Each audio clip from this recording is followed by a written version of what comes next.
I think we're rolling. Welcome to episode 27 of Touchstone's Music, my series on albums and music from the 1960s, which I purchased around the time they were first released in the 1960s, and which have been musical touchstones for me ever since. The Byrds were a West Coast rock band who came to prominence in the mid-60s with covers of folk classics. This album would see them reach new heights of recording creativity, albeit there would be a cost, which we will explore in a moment. So from 1968, let's look at the Notorious Byrd Brothers. Let's hear a cut from that. Which one are we going to listen to here? Let's find out. I think I'm going back to the things I learned so well. This is the Byrds' very fine version of a song by the famous songwriting duo of Carole King and Jerry Goffin.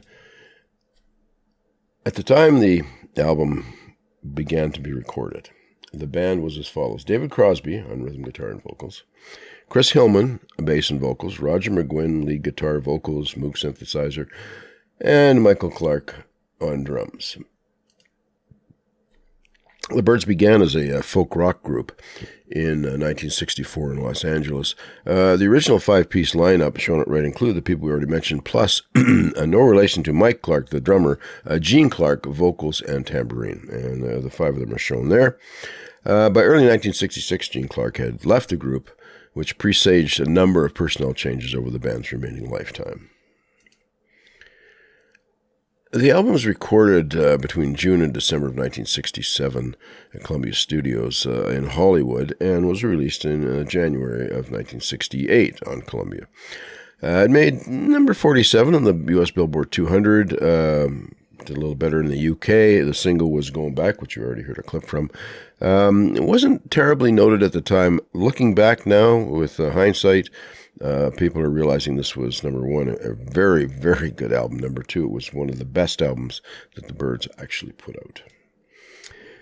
So, as a partial list of additional personnel, now I've got David Crosby on there because, still a band member when recording started, he was fired by the other members of the band partway through the sessions. He subsequently collaborated, of course, with Stephen Stills to form the very famous Crosby, Stills & Nash, later Crosby, Stills, Nash & Young, which we are planning to feature in a future video. Gene Clark, as I said, had left the band in 66, had returned briefly during recording of this album, and then left again. Now, some of the other people that played on here of note: James Burton. He's a famous session and touring guitarist, worked with such luminaries as Rick Nelson and, yes, Elvis Presley. Clarence White, guitar and vocals, a noted session guitarist who had played on several earlier Byrds albums. He eventually would join as a full-time member down the road. Red Rhodes and pedal steel guitar, Barry Goldberg on organ. Jim Gordon, famously with Eric Clapton's supergroup Derek and the Dominoes, filled in on drums for a while when Mike Clark wasn't there. And even Fireside Theater, if you know who they were a comedy group, did sound effects for Draft Morning. So just about everybody was on this album somewhere. Now, normally, if I'm purchasing an older album, I like to buy it with the original tracks in the original sequence. I like to buy it the way the band intended for you to hear it. However, I am making exception in this case because the 1997 reissue is, in my opinion, made better with the extra tracks that are included. They include the David Crosby Tune Triad, which was omitted from the original record as being too controversial.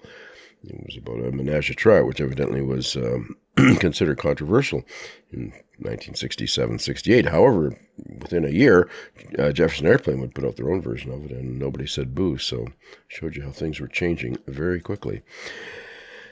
So the bonus tracks include the following here. As I say, I heartily recommend this CD. I hope you'll think of purchasing it, and if you do, I would get it with the extra tracks because I believe it actually makes it better. So, the album title. The title was apparently meant to evoke a gang of Old West outlaws, Notorious Byrd Brothers.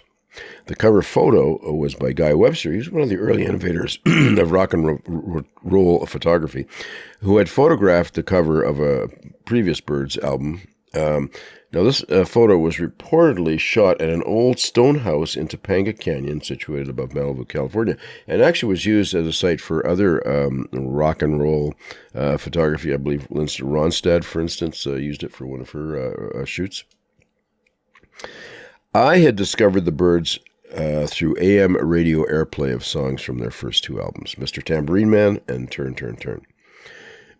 By the time I checked in with them again by purchasing their fifth album, I was surprised at the quantum leap in songwriting, performing, and studio expertise the group had achieved. This album has a wonderful modern sound to it. Now, even today, I'm amazed how modern this album sounds. So side one of the original vinyl is the following. Now, you'll notice, with a couple of exceptions here, written by Carole King and Jerry Goffin, as I said, everything here is written by members of the band.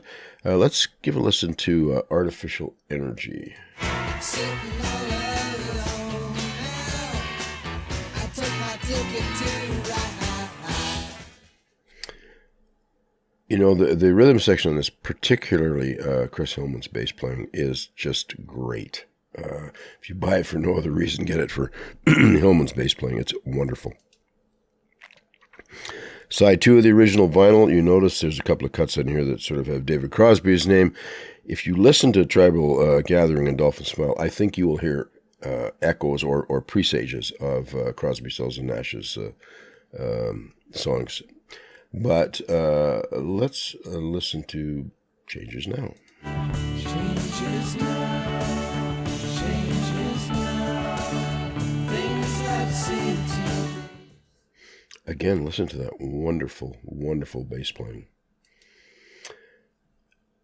Many ex-Byrds, for example, David Crosby, Chris Hillman, who later left, Graham Parsons, who was in and out, went on to perform in seminal country rock groups like Crosby, Stills, and Nash, Flying Burrito Brothers.